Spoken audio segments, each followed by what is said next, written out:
Allow me to reintroduce myself to you. My name is Jason Michaels, and in the past 5, 6, 7 minutes, I have just done 2 impossible things.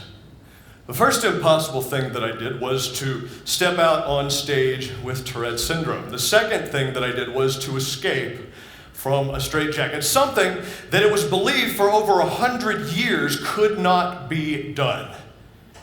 Now, I think it's probably a good idea because I mentioned that one of the things that I did that was impossible was to step on stage with Tourette's. So maybe I should explain. I've described it. Let me explain to you, if for the few of you who may not have ever heard of Tourette's or may not know exactly what it is. Tourette's syndrome is a neurological disorder. It's a brain disorder. It's a genetic disorder. It's passed down from parent to child. It manifests itself as uncontrollable movements, twitches, vocalizations that doctors refer to as tics.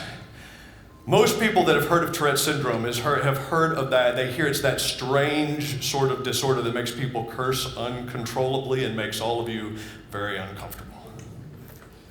You can relax, because I don't have that version of it. Well, unless I'm playing golf, and then I have a hell of a case of it. Is it impossible to step out on stage with Tourette's? I guess that ultimately is something that you would have to ask someone about. And that's why I brought a copy of this magazine. This is a magazine called Genie Magazine. It is like a 100-year-old magazine that magicians have been getting for years and subscribing to. And in this magazine, there's all sorts of news about the magic community and all the different things that entails.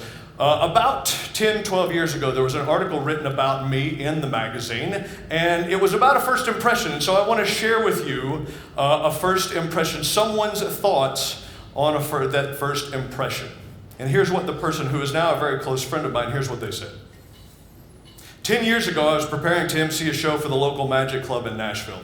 Backstage, I saw this kid sitting next to some magic props. As I looked in his direction, he suddenly jerked. He did it again. I began to watch. He was constantly moving from minor tics to wild jerking motions. I wondered how this kid had gotten back here and why he was sitting next to a table full of magic. I was sure he was going to knock everything off the table at any moment. When I was given the names of the performers for the show, there was one name I did not know: Jason Michaels. Yep, he was the kid I was sure was going to be causing the loud crashing noise at any second. During the show, I introduced Jason, then went around to see what he was going to try to do. He was terrific. There were absolutely no signs of the trouble he was having backstage. You see, my friend, someone who didn't know me at the time, but my friend, his first impression was that I wouldn't even be able to function on stage, much less actually stand up in front of an audience and do anything impressive. Which leads us to the question, what is impossible? But maybe a better question to ask is, what is possible? Do you know that if you went to the mathematics department at any major university and asked a specialist in something that is called topology, if you asked them and said, is it possible to tie a knot in a piece of rope without letting go of the ends, that person would tell you that it is impossible to tie a knot in a piece of rope without letting go of the ends in a 3-dimensional world. Watch close.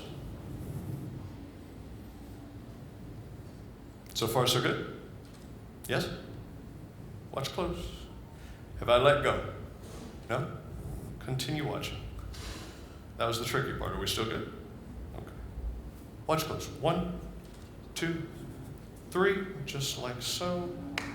That is a knot. Make sure that is a knot. Make sure that's not some sort of a fake knot or a magic knot, but is it really a knot? Just a moment ago, we just agreed that it is impossible to tie a knot in a piece of rope without letting go of the ends. And now maybe we're starting to realize that the things that we think are impossible are not actually impossible. You see, there are people in the world every single day, not just in the world, but in our worlds, the worlds that we inhabit, and the people that we know, that will tell us that things are impossible. Do you guys know that it's impossible for steel boats to float? But they do. We have medicine today that when I was a teenager, there were illnesses and sicknesses that were fatal guaranteed death, and you had to suffer through it. And now those same illnesses are easily managed and sometimes even cured by things that was impossible. It was an impossible thing. These medicines didn't exist, and they were fatal. But now we have things that make these type of illnesses that you can live with, and it's not bad.